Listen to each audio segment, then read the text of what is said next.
The first time I realized I was in trouble with Rachel, it had nothing to do with how she looked at me. It was the fact that when things broke, she called me before she called half the people technically above me. I was a back-end engineer on a payment product that had grown too fast and kept pretending it was stable. We were always one rushed release away from some ugly surprise. Alerts at midnight, rollback plans at 2 in the morning, somebody saying this should have been caught in staging when everybody knew staging never matched production anyway. That kind of team. Rachel led us without acting like she needed to be the center of the room. She was calm, sharp, hard to impress, and almost impossible to fluster. She did not waste words. If she asked me to check something, it usually meant she already trusted my answer more than the dashboard. I liked that more than I should have. At first, it was simple. We worked well together. I stayed late. She stayed later. I could tell when she was 3 minutes away from losing patience with a meeting, and she could tell when I had gone quiet because I had found the real problem and did not want anyone talking over it. We built habits without discussing them. She would send me a message with a log line and a question mark. I would reply with either give me 10 minutes or get on a call now. After a while, it felt less like working under somebody and more like being part of the same machine. People noticed, of course. Not because we did anything obvious. Just because in a team, people always notice patterns. I was the one she pulled into the ugliest incidents. I was the one still in the conference room with her when everybody else had gone home. Once, after a release nearly took down checkout in 2 regions, we spent 6 straight hours together tracing a timing issue nobody else even understood. Around 4 in the morning, she looked at me over cold coffee and said, "You know you're the reason I'm not panicking, right?" She said it like a fact, not a compliment. That somehow made it worse. I remember laughing and telling her panic would only make me type slower. She actually smiled at that, tired and real, and for the rest of that week I kept hearing it again in my head. The night everything shifted started with a failed deploy on a Thursday that should have been routine. A config change went out with a dependency mismatch, one service started throwing bad responses, and then another one failed trying to compensate. By 10:30, half the team had already logged off because they were in other time zones or pretending not to see Slack. By midnight it was just me, Rachel, and one SRE in Dublin who sounded like he wanted to die. Rain was hammering the office windows so hard it blurred the city lights. Rachel had her laptop open, shoes kicked off under the desk, hair half falling loose because she had stopped caring hours earlier. She was still focused, still steady, but I could hear it in her voice when she said my name. She was exhausted. We finally got the system back under control a little after 2. Not fixed, but stable enough that the rest could wait till morning. The building was nearly empty. The cleaning crew had already come through our floor and left. Rachel looked at her phone, then out at the weather, and muttered, "Great. You drive?" I asked. She shook her head. "Usually not when I know I'll be drinking bad office coffee until 2 in the morning." I looked outside. "I'll take you." She started to say she could get a ride, then checked one of the apps and let out a dry laugh. Surge pricing. Storm. No cars close. "You sure?" "Yeah," I said. "Unless you want to sleep under your desk.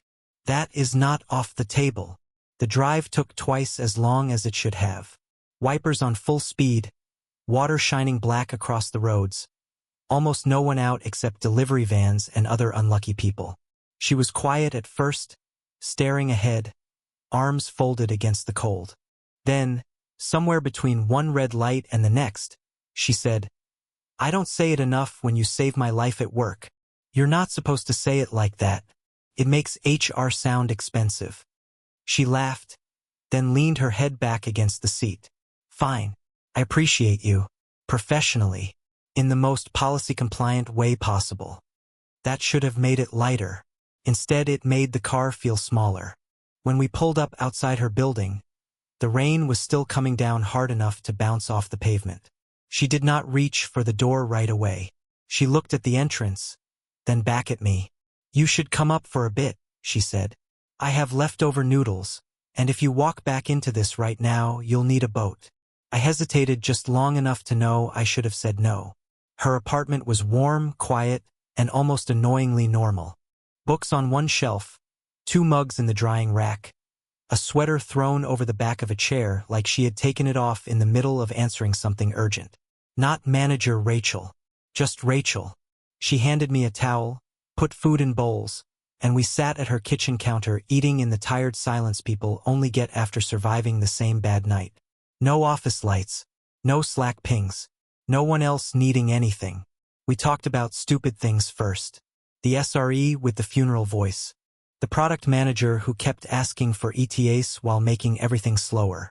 The fact that our office coffee tasted like wet cardboard. Then the conversation changed without either of us forcing it. She told me she had not been sleeping right for months. I told her I was starting to measure my weeks by incidents instead of days. She asked why I never talked in meetings unless I had to. I asked why she always acted fine even when I could tell she was furious. At some point the storm got even louder, and neither of us moved to turn on the TV or check the time. She was sitting across from me, chin resting against her hand, looking at me in a way that made it impossible to hide inside small talk anymore. "We need to be careful," she said quietly. I knew exactly what she meant, which was the problem. "Yeah," I said, but neither of us stood up. When I finally left, it was close to 4 and the rain had eased just enough to feel like a warning instead of an attack. She walked me to the door. We did not touch. We did not say anything reckless. She just looked at me for 1 second too long and said, "Get home safe. Okay?" The next morning, back at work, she was already in the stand-up channel. Calm voice, clean updates, nothing out of place. I answered like normal. Everybody else answered like normal. But the distance between us was gone, and both of us knew it. If you're hooked on this story, hit like and subscribe for more. After that night at her apartment, nothing between us looked different from the outside. That was the dangerous part. We both knew something had shifted, but work still started at 9, tickets still piled up, and production still found new ways to embarrass us. Rachel did not text me the next day until almost 11 that night. "You home?" That was it. No joke, no work question, nothing to hide behind. I stared at the screen longer than I should have, then wrote back, "Yeah." A few seconds later, "I almost asked you to stay." I read that 3 times. Before I could overthink it, I typed, "I know." That should have been the kind of exchange normal people shut down immediately. Instead, it became the beginning of something that slipped into my life so smoothly I almost convinced myself it was still harmless.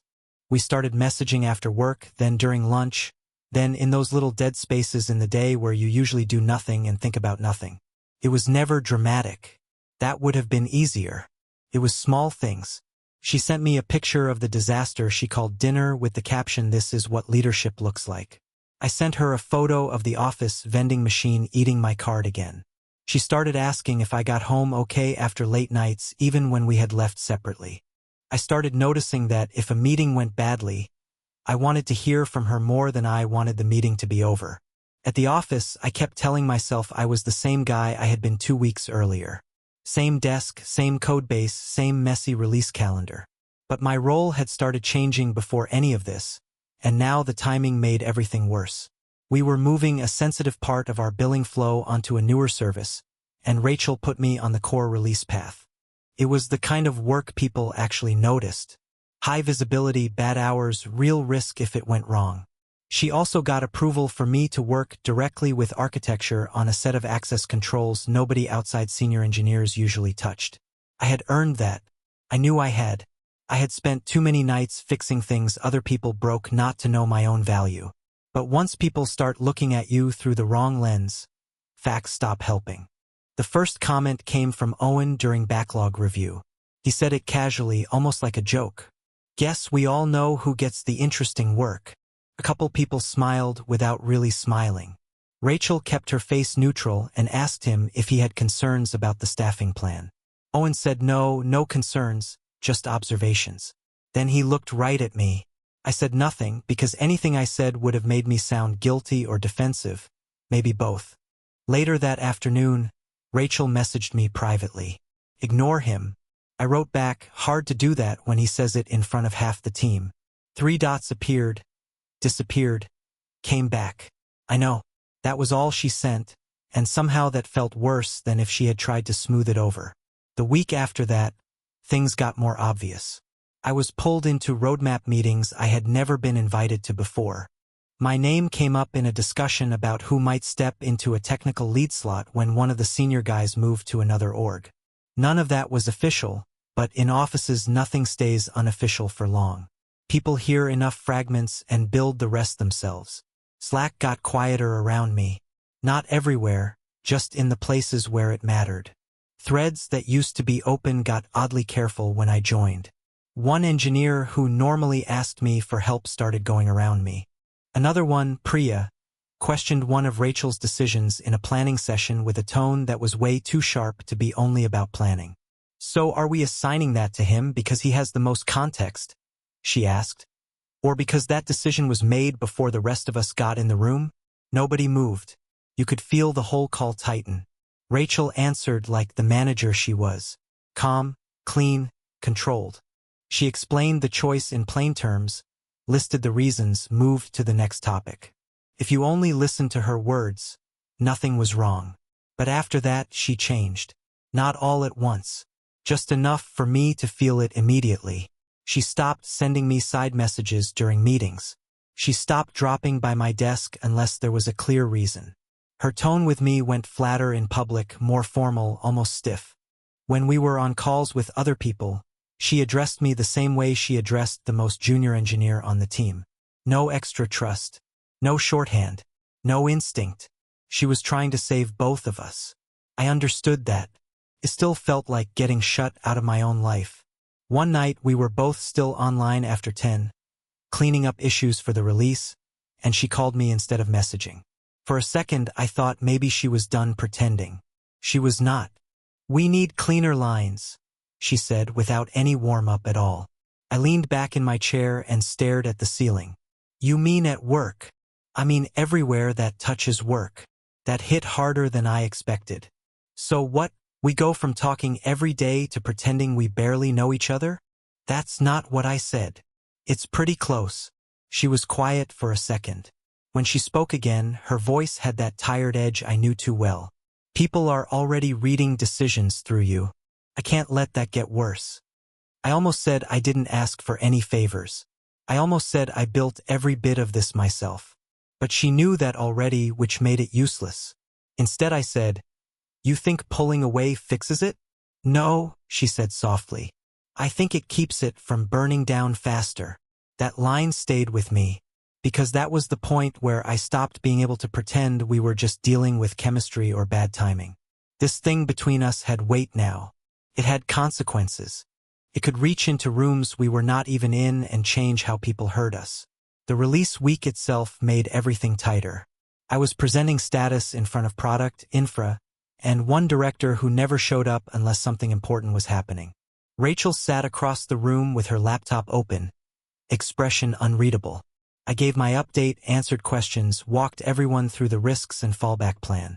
When it ended, the director nodded and said, "Good work. Strong ownership." Before I could even sit down, Owen muttered, not quite under his breath, "Yeah. Funny how that keeps happening." This time people heard it. Rachel turned toward him slowly. "If you have something to say it clearly." He looked around, realized he had pushed too far, and backed off with some weak line about stress and long hours. But the damage was done. It was out in the room now, ugly and obvious. After the meeting, Rachel didn't look at me. She just said, "I need to take another call," and walked away. I stood there with everybody pretending not to watch me, and that was the moment I understood the office was no longer neutral ground for either of us. It had become a place where every good thing that happened to me could be explained away, and every careful move she made could be twisted into proof of something else. By the time HR got involved, nobody had proof of anything. That was almost the worst part.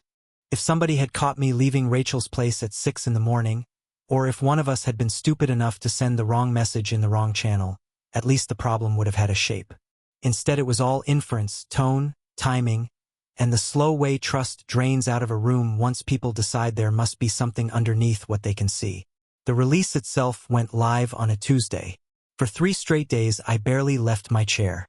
We were moving traffic gradually, watching logs, patching edge cases, coordinating with infra every hour. It was the kind of week where your whole life shrinks to dashboards, cold coffee, and whatever food you can eat with one hand while typing with the other. I was leading more of it than anyone said out loud. Rachel made the official calls, but half the room was turning to me before she even finished asking the question. Again, I had earned that. Again, it didn't matter. On Wednesday afternoon, right in the middle of a cross-team status review, one of the directors asked who would own the next phase after launch.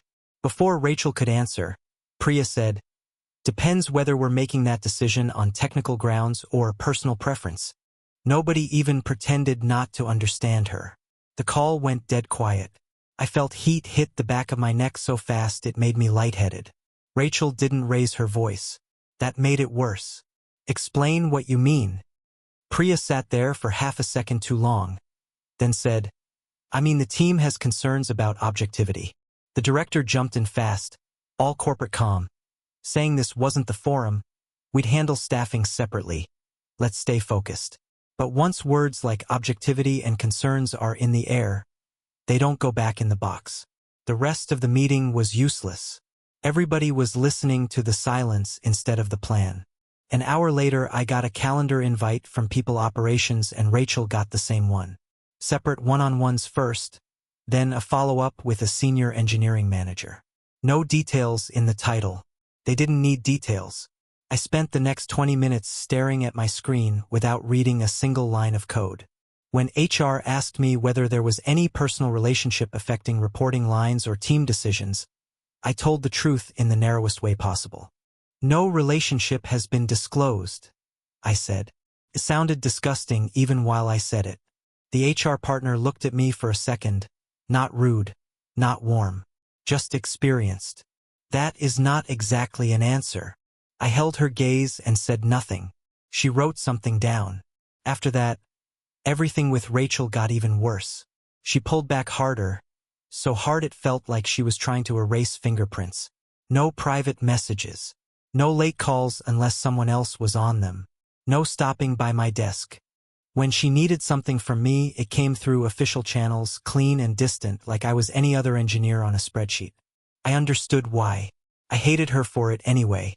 2 nights later, after everyone else had left, I found her in a small meeting room on the 10th floor, laptop closed, lights dimmed, just sitting there with her elbows on the table like she had finally run out of clean moves. "You couldn't even look at me today," I said.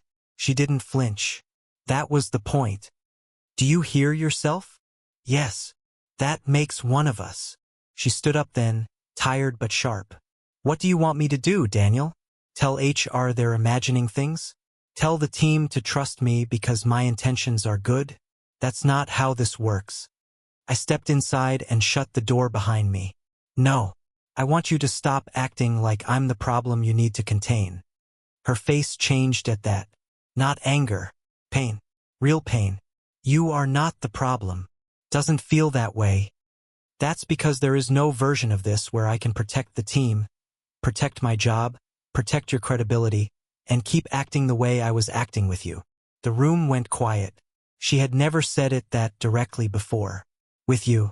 I took a breath and asked the question I had been trying not to ask for weeks. "Was any of it real to you?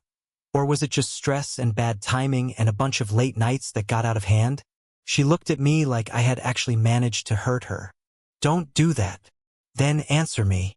For a second I thought she wouldn't. Then she said, very quietly, "You know it was real." I laughed once, but there was nothing funny in it. "Yeah, I do. That's why this feels insane." She looked away, jaw tight, then back at me. I pulled back because it was real. That landed harder than anything else had. Not because I didn't know it already, because hearing it out loud stripped away the last excuse. We weren't confused. We weren't just attached because work was intense. We were 2 people standing in the wreckage of something we had both tried to manage with restraint, and it had failed anyway. I moved closer without deciding to. "Then stop talking to me like I'm only a reporting line problem." Her breath caught, just slightly. "Daniel." I was close enough now to see how tired she was, how careful she had been for too long, how much it had cost her to keep every word measured. "I'm done pretending I don't know what this is. She should have told me to leave. She should have opened the door, reset the distance, and turned the whole thing back into policy language. Instead, she stayed exactly where she was. When she kissed me, it wasn't rushed or reckless. That was the thing that got me. It felt like a decision she had been holding in both hands for weeks and finally put down. I touched her face, and she exhaled like she had been bracing against something painful for a very long time. After that, there was no clean way to keep pretending. We left the office separately because we were not stupid. But an hour later, I was at her apartment again. And this time, neither of us hid behind weather, food, or timing. The tension that had been sitting between us for months finally had somewhere to go. No half-steps, no fake distance, no careful professional tone. Just the truth of it, finally admitted. Later, lying there in the dark with the city light cutting through the curtains, she said, "This fixes nothing." I turned toward her. "I know. And tomorrow is going to be worse. Probably." She let out a small, tired breath that might have been a laugh. Then she put her hand over mine and held it there. "I'm not sorry. Neither was I. That was the clearest part. Not smart. Not safe. Not remotely helpful to our careers in that moment. But clear. By morning, nothing at work had changed yet, and everything had. HR was still waiting. The team was still unstable. Rachel was still my lead on paper, and I was still the engineer everybody was suddenly reading like a political issue. But now the last layer of denial was gone. Whatever happened next, the structure at work could not stay as it was. The next morning felt fake. Not because I regretted anything. I didn't. It felt fake because I was back at my desk answering release questions like my life hadn't split into before and after overnight. Rachel was in meetings all morning. I could see her calendar blocked out in big gray chunks, one after another. People ops, senior engineering manager, director sync. It looked less like a schedule and more like a controlled collapse. Around noon, she sent me a message for the first time since I'd left her apartment. "Can you come to 14B at 1:30? No extra words. No softness. Just a room number." When I walked in, she was already there with Aaron, the senior engineering manager over our org. Rachel looked tired, composed, and completely locked down. Aaron gave me the kind of polite expression people use right before they tell you something important has already been decided. He got straight to it. The team instability was now considered a reporting line issue. Too many questions, too much tension, too much room for people to doubt staffing decisions. They were restructuring ownership for the next phase of the platform work. I would move to a partner team under a different manager and take over a narrower but still important scope tied to the same release stream. Officially, it was about alignment and reducing friction between teams. Unofficially, everybody in that room knew what it was. I asked the only question that mattered to me in that moment. "Is this a demotion?" Aaron shook his head. "No, but it is a change in path." That answer was honest enough to sting. The lead track conversation I had been circling for weeks was gone. The high visibility work that might have put me in front of the right people long-term was being split up. I was keeping real responsibility, but not the kind that makes a clean story when promotion season comes around. Rachel still hadn't looked at me. Aaron kept talking about stability, trust, protecting the team, making sure no one's work was unfairly questioned. I heard all of it.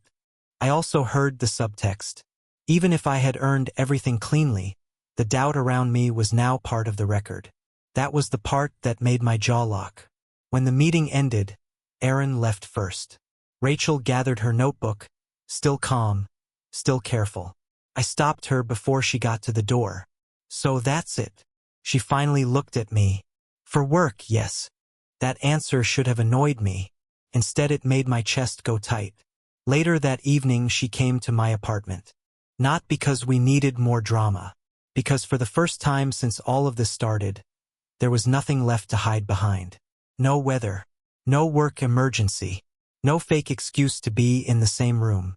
She stood in my kitchen in a dark coat, hair still pinned up from the office, and looked more worn out than I had ever seen her.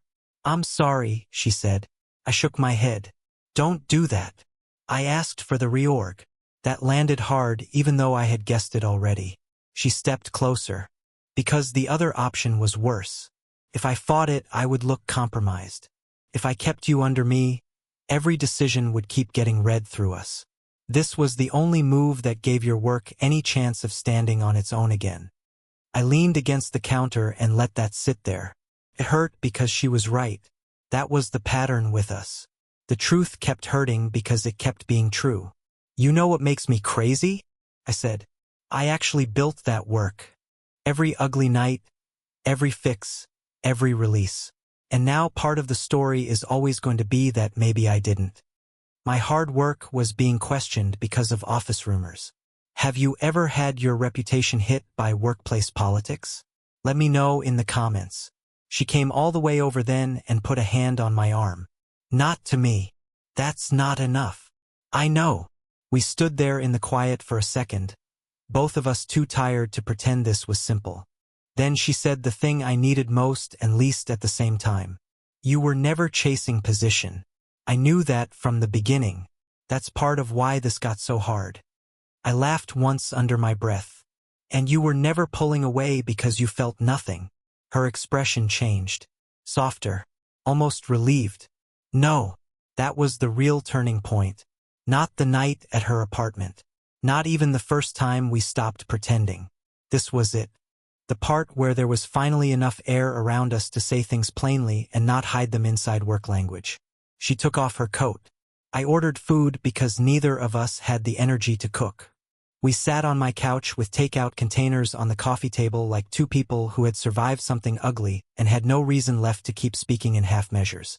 She told me what the last few weeks had felt like from her side. How every choice had started feeling contaminated. How she had hated hearing my name in staffing discussions because she knew before anyone spoke that whatever she said would be questioned. How pulling back from me had felt like tearing skin off in slow strips and doing it anyway because she thought it was the only responsible move. I told her what it had felt like to watch good work turn political. To sit in rooms where people acted like my effort had come from access instead of skill. To hear side comments and know I couldn't even defend myself properly without making it worse. By the time the food was cold, we were sitting close enough that there was no distance left to explain. A week later, my transfer was official. That was when the office really understood something had happened, even if nobody had the full story. Owen stopped making comments. Priya stopped watching every room like she expected a confession. Slack relaxed in the strange, cautious way offices do when they think a mess has been contained and filed away. The first time Rachel met me in the lobby after work without pretending it was accidental, I felt half the building notice. She walked up, looked me right in the face and said, "You ready?" Not manager voice, not careful voice, just her. A couple people looked over. Nobody said anything. I smiled and picked up my bag. Yeah. We walked out together. That should have felt small. Didn't. Felt like stepping into clean air after months inside a sealed room. Nothing was magically fixed. I had lost a path I wanted. She had taken a hit too, even if hers was harder to see from the outside. But for the first time, neither of us was asking the other to live in ambiguity. Outside, the evening was cool and clear. She slipped her hand into mine like she had every right to do it now. And finally, she did.